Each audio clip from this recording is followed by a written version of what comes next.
Le Focus Valeur avec Eric Levin, donc le responsable action chez à la Bourse au quotidien. On parle de Guerbet ce matin. Guerbet, pourquoi avoir choisi cette société qui a pas mal baissé, pas mal progressé sur un an, plus 85%. Alors pourquoi? Parce que c'est une société qui est spécialisée dans les produits de contraste. Vous savez, c'est les produits qu'on utilise en imagerie médicale. Ils avaient 10% de part de marché au niveau mondial et puis ils ont racheté la division d'un groupe américain qui s'appelle Mallinckrodt, c'est spécialisé également sur les produits de contraste. Il y aura des complémentarités géographiques, puisqu'ils vont être de plus en plus présents aux États-Unis. Il y a des complémentarités stratégiques en termes de produits. Et ce qui m'intéresse dans ce dossier, c'est qu'ils ont payé cette acquisition américaine très peu cher, 270 millions de dollars. C'est 5 fois le résultat d'exploitation.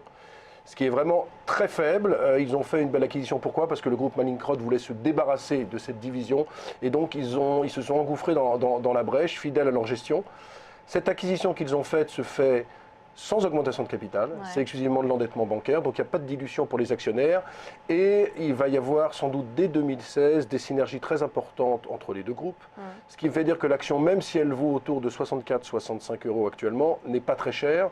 Quand on regarde ses principaux ratios, elle se paye 15 fois ses bénéfices. Quand on regarde la valeur d'entreprise rapportée aux résultats opérationnels, ce qui est un petit peu technique, mais enfin il faut parler de ce ratio, on est sur des niveaux de 13. Moi j'ai le sentiment qu'on peut aller sur 80 € sur la valeur. Pourquoi? Sur l'année 2016. Sur l'année 2016. Voilà. Ils vont avoir maintenant avec cette acquisition 18% de part de marché. Il y a devant General Electric avec 25% et Bayer avec 20%.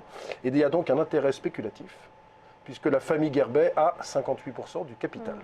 Donc vous avez deux aspects. L'aspect intéressant avec l'acquisition de Mallinckrodt et des ratios qui ne sont pas encore très chers, malgré la forte hausse. Et puis un aspect spéculatif, parce qu'avec 18% de part de marché mondial dans les produits de contraste, vous commencez à compter. Et il faut savoir quand même que dans les produits de contraste, c'est très rentable. Guerbet, c'est une société qui fait quand même 16% de rentabilité opérationnelle. Donc, qui peut intéresser des prédateurs. Donc moi j'ai le sentiment, alors là ça va peut-être baisser un petit peu ces jours-ci, mais je pense qu'on peut aller voir 80 € dans l'année. Le point d'entrée idéal ce serait quoi? Parce que là on est à 64, 31. On ne fait pas acheter sur les plus hauts, mais... Il faudrait baisser un petit peu? Je pense qu'autour de 60 € c'est un bon prix. D'accord, donc entrée à 60 et donc objectif 80. 80 € sur l'année 2016. Merci beaucoup Eric Levin, donc le responsable action à la Bourse au quotidien. On marque une pause, on se retrouve tout de suite sur Direct Marché.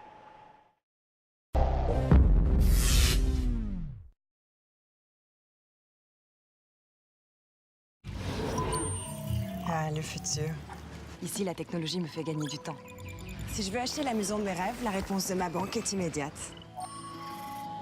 Dans le futur, tout est interactif. Je peux visualiser tous mes comptes bancaires depuis la même interface. Je sais toujours où j'en suis. Mais on est bien d'accord, tout ça n'existe pas encore. Ma banque, elle existe déjà. Boursorama Banque, la banque en ligne avec vous. Et en ce moment, 80 € offerts.